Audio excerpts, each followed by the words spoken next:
Şu gördüğümüz gebelik kesesi görüyor muyuz? Şöyle ölçeyim ben. Yani daha doğrusu şu. Şu gebelik kesesi. Şu gördüğümüz şey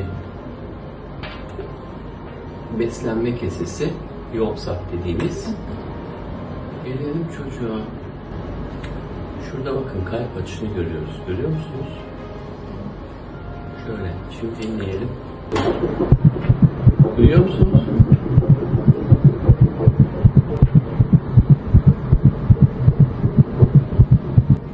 Güzel.